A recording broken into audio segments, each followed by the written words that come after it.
The battle against the Night King had been won, but at a terrible cost. Half of Winterfell was burned. Many good men and women had died. Jon Snow stood silently on the snowy walls of the castle, looking down at the dead being burned. He felt like a ghost in his own land. The war was over, but peace had not come. Not to his heart. Daenerys Targaryen stood beside him, her face calm but her eyes filled with pain. She had lost Jorah, Missandei, and so many of her loyal people. Yet in the end, she had won the North's respect, especially after riding Drogon straight into the battle and burning the dead army from above. The Northerners, cold and proud, now looked at her with something close to respect, and maybe fear, but Jon Snow, Aegon Targaryen, was still torn. He had learned the truth of his birth, that he was not Ned Stark's son, but Rhaegar Targaryen's, a rightful heir to the Iron Throne. He had never wanted it. He still didn't, but the truth changed everything between him and Daenerys. That night, when the fires burned high and songs of mourning were sung in the halls, Daenerys came to him. "I know what you are." "Jon," she whispered, her voice tired. "But I don't care." He looked at her, his heart heavy. "I don't want the throne." "I never have." She stepped closer. "Then help me take it. Not for power, but for peace. Help me end this war. Be by my side, not just as a lover, but as a king." The words shocked him. Jon had never seen himself as a ruler. He had always followed duty, fought for others, and protected the living. But her voice, her eyes, they weren't hungry for power like his enemies had been. They were full of hope. "You want me to be your king?" he asked quietly. Daenerys nodded. "The people love you. The North trusts you. If we do this together, they'll follow us. No more blood. No more fire." He didn't answer right away. He walked out onto the snow-covered balcony, looking at the dragons resting far below. Drogon and Rhaegal, the last of their kind. 2 dragons, and now 2 Targaryens. He turned to her. "We do it together. No more burning cities. No more madness." She gave him a long look, and something in her softened. Together, and so the story changed. Instead of sailing south to conquer King's Landing with only fear and fire, Jon and Daenerys sent ravens across the realm. They invited lords and ladies to a great council in River Run, offering peace instead of war. Jon spoke to the north. Daenerys sent word to the Riverlands, the Vale, even to Dorne. The world was tired of war. The idea of 2 rulers, a dragon queen and a dragon king, brought curiosity, even hope, but not everyone welcomed the news. Tyrion, still torn after losing his brother and sister in the Red Keep's ruins, began to worry. Varys the Spider whispered that 2 dragons on the throne was just as dangerous as one.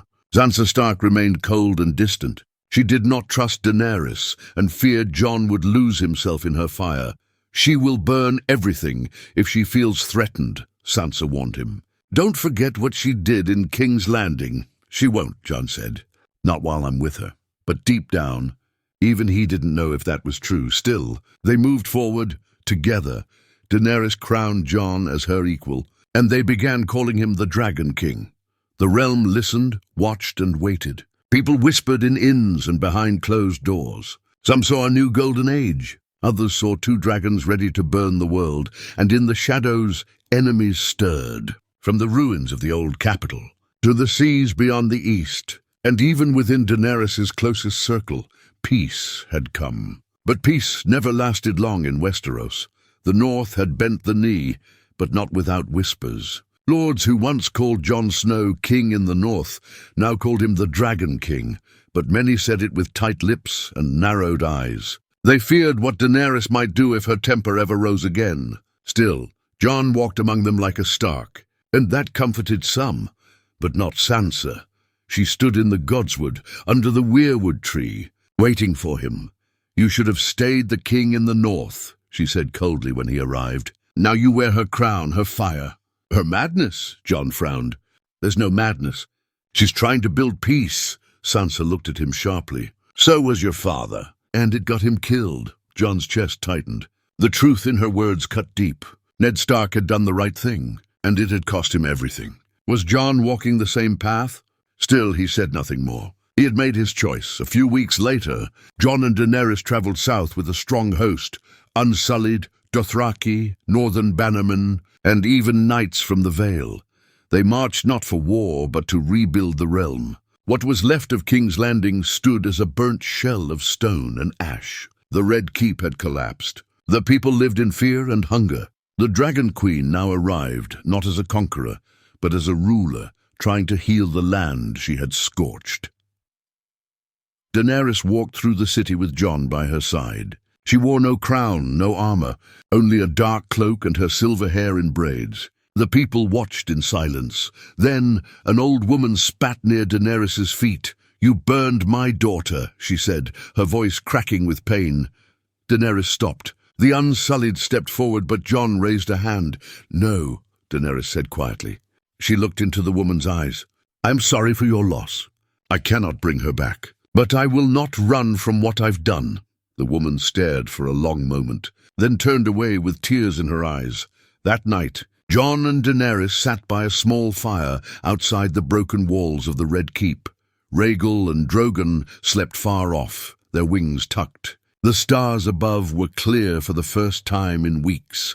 "Sometimes I think I'm cursed," Daenerys whispered. "Every time I try to do good, we bring death." Jon looked at her. "Then do better. Not for them, for yourself." She looked at him like he was the only one left who truly saw her, not as queen, not as destroyer, but as Daenerys. But even as their bond grew deeper, danger crept closer. In the east, in Volantis, a red priestess named Kinvara spoke of a prophecy, a king and queen of flame and snow. Some believed they were saviors. Others believed they were a threat to the balance of the world. In dawn, a new alliance of exiled lords whispered of rebellion. They called Jon a traitor to the north, and Daenerys a tyrant. And within the walls of King's Landing, Tyrion-Lannister sat alone in the chambers once held by kings. He drank heavily these days, his hands shaking, his mind full of ghosts. "I once believed in her," he whispered into his cup. "But belief burns." Varys' words haunted him. "She will be the death of the realm if she falls to madness." What if she already had? What if Jon couldn't stop her? What if love had blinded him? But Tyrion had a plan, a secret one that involved an old enemy and a knife in the dark. The Dragon King and Queen believed peace was coming. But in Westeros, peace is just the silence before the storm. The morning sun rose over the ruins of King's Landing, casting golden light over broken towers and burned streets. The people were slowly returning to the city, clearing rubble, burying their dead. It looked like healing. But underneath, the cracks were deep and spreading.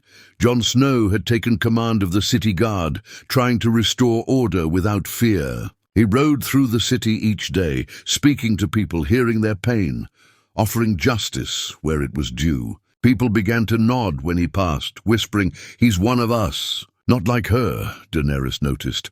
She sat alone more often now, looking at the ashes of the Red Keep. The Iron Throne had melted into twisted steel when Drogon burned it in his rage. She sometimes stared at it like she was still seeing it. Her dream turned into a nightmare. One evening, Grey Worm entered her chambers. "My queen," he said, his voice cold, "there are whispers. Rebellion is growing in the Reach. Tyrion meets with strangers at night." Her eyes sharpened. "Tyrion!" "Yes. He speaks to a raven keeper from the Vale, and a ship from Braavos docked last night. No one knows who arrived." Daenerys stood up slowly. "Find out. If he plots against me, I need to know." But she didn't tell Jon. Jon had grown closer to the people, but further from her. He still shared her bed, still gave her his word, but something between them was cracking. He had promised to stop the burning, promised there would be no more innocent blood. But the more she ruled, the more she remembered the fear that kept people loyal. Fear, not love. That night Tyrion met with the stranger who had arrived from Braavos. He wore a hood, but when he removed it, Tyrion froze. "Sir Davos," he said in shock. The old smuggler nodded grimly. "I came because I heard whispers. About Jon, about Daenerys. And I'm not the only one worried." Tyrion poured himself a drink. "I fear she will burn again. The fire is still in her eyes." And Jon? Davos asked. He's caught between duty and love. If she turns, will he stop her or stand by and let the world burn? Davos leaned forward. There's a new alliance forming. Lords from Dorne, the Reach, even the Iron Islands. They want to crown Jon alone. If he won't take the throne, they'll take it from her. Tyrion stared into his wine. And if Jon refuses again, Davos said quietly, then she dies. That same night, Daenerys climbed the blackened steps of the destroyed Red Keep. Jon found her there, alone, looking at the ruins of the throne room. You should be resting, he said gently. I dreamed of this place since I was a child, she replied. Now look at it, ash and bones. Jon said nothing. She turned to him, her eyes wet. Do they love me, Jon, or do they wait for me to fall? Jon hesitated. They fear you. Some still blame you. But they can learn. With time. Time, she whispered. That's the one thing I don't have. She stepped closer to him. Promise me something, she said. If I ever become like my father, if I ever lose control, promise me you'll stop me. Jon looked into her eyes. He wanted to say no, that she'd never fall, that she was still good, still Daenerys, but he remembered the burning of King's Landing, the screams. I promise, he said quietly. She kissed him, but her lips trembled. Far away in the dark tunnels beneath the ruined city, Arya Stark watched from the shadows. She had returned to the city, unseen, watching, listening, and in her hand she held a list, a short one. Only one name remained. Daenerys. The nights in King's Landing had grown colder, though the fire never left the air. Rebuilding had begun, but the people walked the streets like shadows, quiet, watching, unsure who truly ruled them. Some feared Daenerys, others hoped in Jon, but everyone knew. Peace in Westeros never lasted. Jon could feel it too. Every day he heard more whispers, lords asking for private meetings, raven messages coming in coded ink. Even some of the Unsullied had grown uneasy. Something was building, and it wasn't just tension. It was betrayal. He confronted Tyrion in the war room. You've been meeting people behind her back, Jon said. Tyrion didn't even deny it. I've been meeting people to save the realm. From what? Jon asked, though he already feared the answer. From her, Tyrion said. She's not well, Jon. You see it, don't you? You hear how she talks now, how she looks at those who doubt her. That's not peace, that's control. Jon slammed his fist on the table. She gave everything for this. She lost everything. Don't speak of her like she's a monster. Tyrion stood. I know she suffered. I wept when Missandei died. I saw the horror in her eyes when the Red Keep fell. But suffering doesn't excuse what's coming next. What is coming? Jon asked sharply. Tyrion stared at him. She's planning to burn the lords who will not kneel, to make an example. Dorne, the Reach, even the Vale. Jon stepped back as if struck. She told you this? He asked. No, Tyrion said. She doesn't need to. I know her face. I've seen it before, in her father. Jon left without another word, but as he walked through the halls, he noticed something strange. Grey Worm and his guards were posted at every major gate. The city had been sealed. Ravens were being blocked. No one in, no one out. He went straight to Daenerys's chambers. She was standing by the fire, wearing a dark red dress. Her silver hair glowed like moonlight. She turned when she heard him. You locked the city? He asked. She nodded. Too many snakes, too many traitors. I won't let another rebellion grow while I sleep. Jon stepped closer. You can't rule through fear, Dany. This will only make them hate you more. I don't care if they hate me, she said, her voice suddenly cold. I only care if they obey. Jon's breath caught. That's not you. She looked at him, her voice trembling. Maybe this is who I've always been. I wanted to break the wheel. But I think maybe I am the wheel. There was silence between them. Then she whispered, Do you still love me? Jon didn't answer right away. His heart was full of fire and ice, love and fear. "I do," he said at last. "But I don't know if I trust you anymore." That hurt her more than any blade. She turned her back. That same night Arya moved through the shadows of the Red Keep. She had learned long ago how to become invisible. She watched the Unsullied. She watched Tyrion. She listened in silence. Then she entered Jon's chambers without a sound. He turned, startled when he saw her. "Arya, you're in danger," she said at once. "She's going to burn anyone who stands in her way." "I know," Jon said quietly, "but it's not that simple. She's not evil, she's broken." Arya stared at him. "You can't fix her. You think love will stop the fire, but it won't. It never has." Jon looked down. Arya stepped forward, her voice low. "I came here for one reason. I came to kill her. She's on my list." Jon looked at her, stunned. "No, I won't let you." "She burned innocent people," Arya said. "She'll do it again. You promised the North a better world. You owe them that." Jon closed his eyes. The weight of the crown, the blood on his hands, the woman he loved turning into something else, it crushed him. And from the window, far above the city, a dragon's cry broke the silence of the night. The next morning, a heavy fog rolled across King's Landing. It covered the burned streets, the broken towers, and the ruins of the Red Keep like a ghost's breath. But even through the mist, everyone felt it. Something was about to break. Jon Snow stood on the balcony of his chambers, looking down at the silent city. Behind him, Arya paced like a shadow, her face cold and ready. She had sharpened her blade 3 times since dawn. "You can't kill her," Jon said again, his voice low. "She's already killing herself," Arya replied, "and she'll take you down with her." Jon turned slowly. "If you try anything, I'll stop you." Arya's eyes narrowed. "Then you'd better be sure of what side you're on when the fire starts." Then she vanished again, like a ghost. Meanwhile, Daenerys stood in the great hall, what was left of it. Grey Worm at her side. Tyrion had been summoned. He walked in slowly, chains on his wrists. His face was pale, but his voice was steady. "You killed Varys for less," he said. "Now it's my turn?"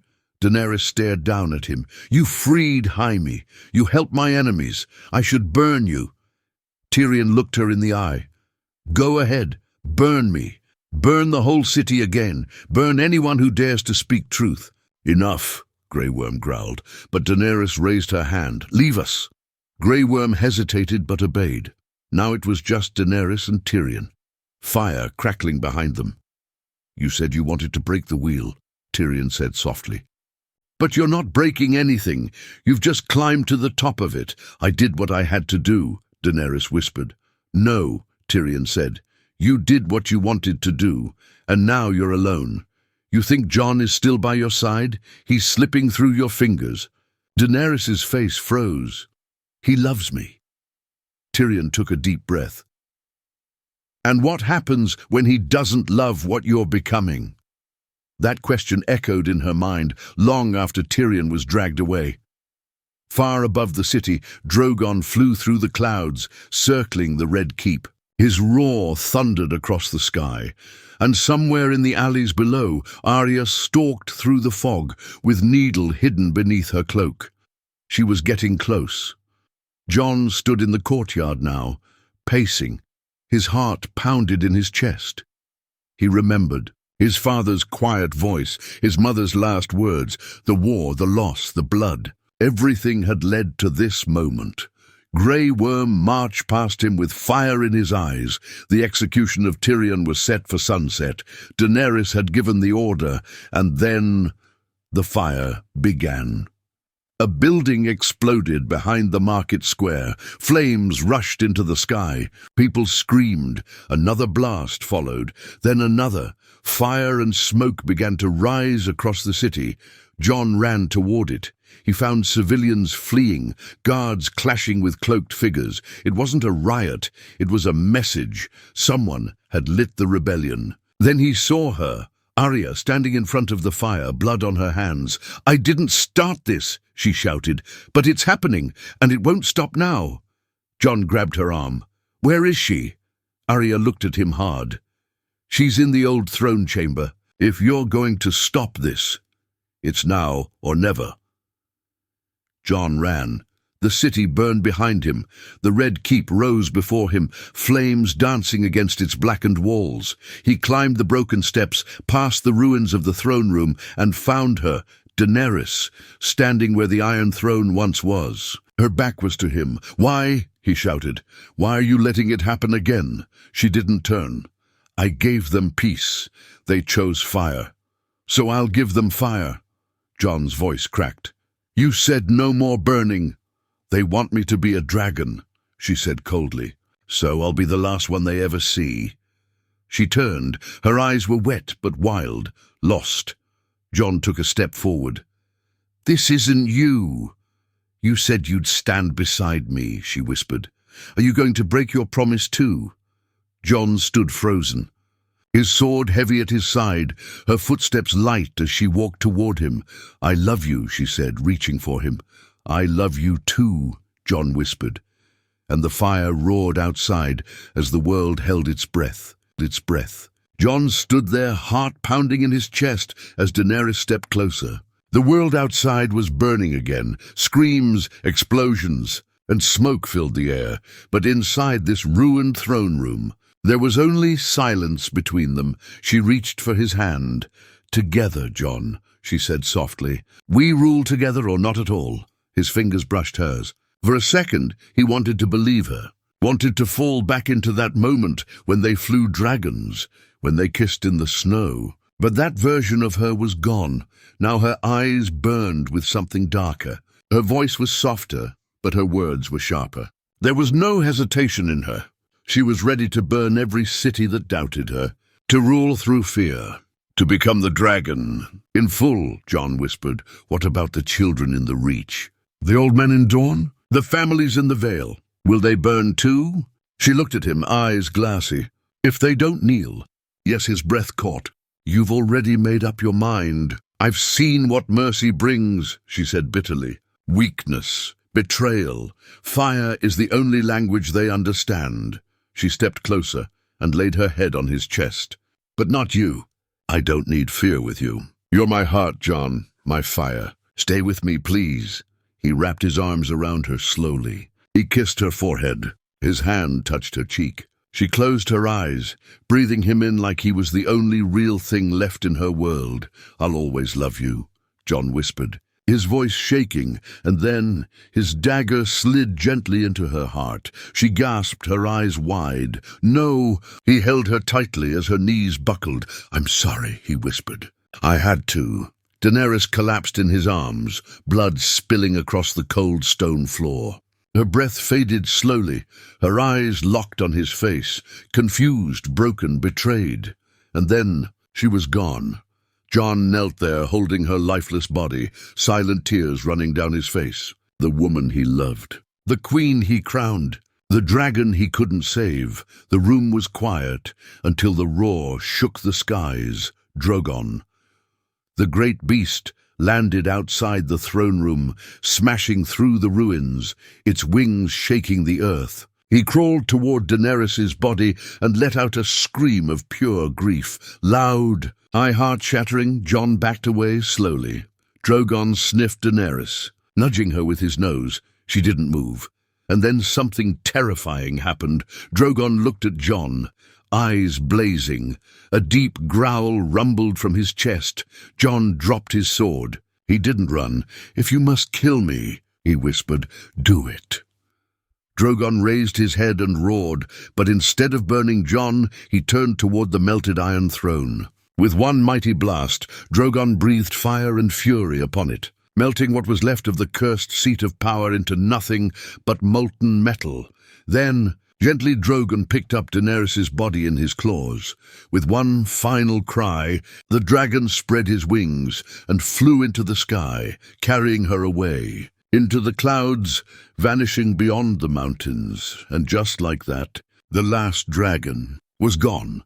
The fire stopped, the city fell into silence, and Jon Snow stood alone, in the ashes of a throne, with blood on his hands and no crown on his head, outside the walls. Arya watched it all from the shadows. Her heart was heavy, but her blade remained clean. Tyrion was pulled from his cell and led to the throne room ruins, where he found Jon sitting in silence like a ghost. "It's done," Tyrion asked. Jon nodded slowly. "She's gone." Tyrion looked around. "Then the war is finally over." Jon shook his head. "No, this is Westeros. The war is never over."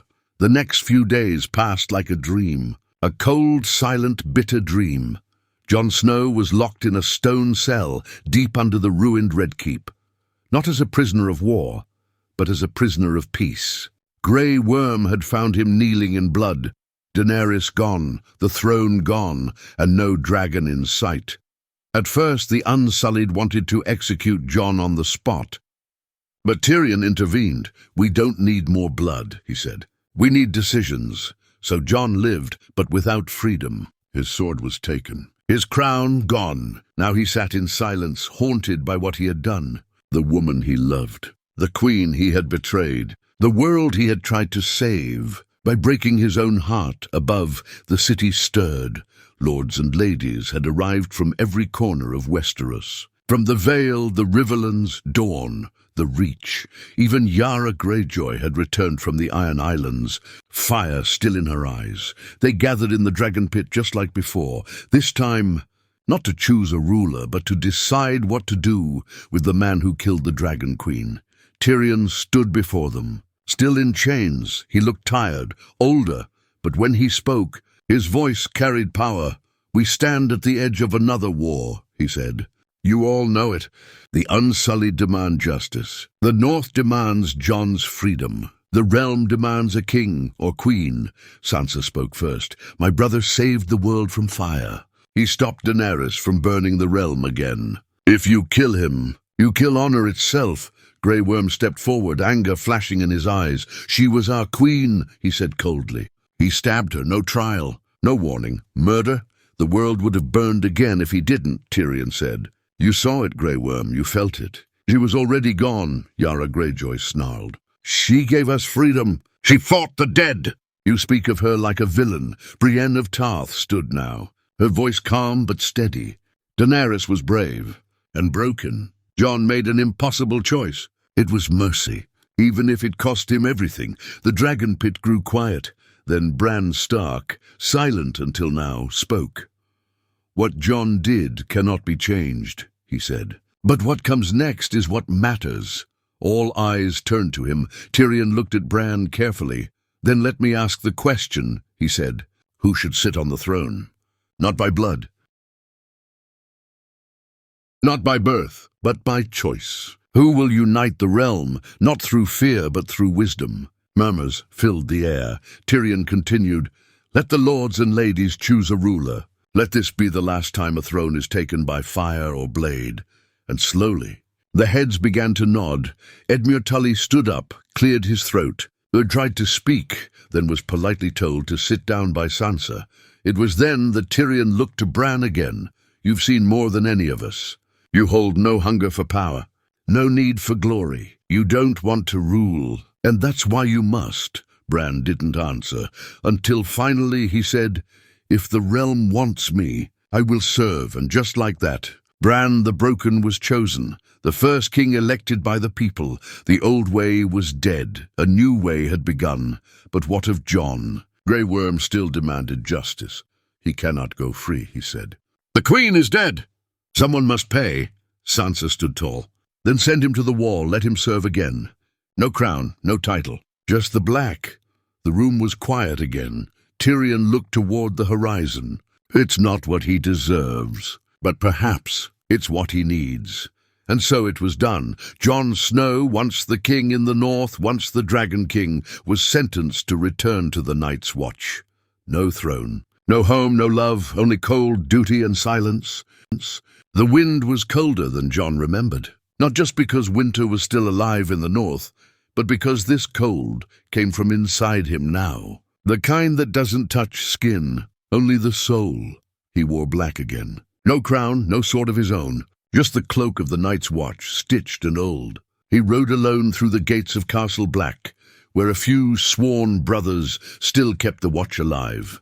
Ghost waited there, loyal as ever. The white direwolf walked up to him without hesitation. Jon knelt and pressed his face into the fur. "You're all I have left," he whispered. Tormund Giantsbane came out to greet him too, smiling with that wild grin. "Thought you were king now," he joked. "Guess the throne didn't suit you." Jon gave a weak smile. "I never wanted it." "Aye," Tormund said. "That's why you were the best one." They didn't speak much more. Some wounds don't heal with words, but Jon wasn't sent here just to live. He had to disappear, to be forgotten. No stories, no glory. The last Targaryen, buried beneath snow and silence, back in King's Landing. Bran the Broken ruled from the rebuilt Red Keep. Tyrion remained his hand. Quieter now, wiser. Arya sailed west, chasing the edge of the world. Sansa ruled the north, proud and strong. Peace began to settle, awkward, thin but real. Yet one mystery remained, the dragon.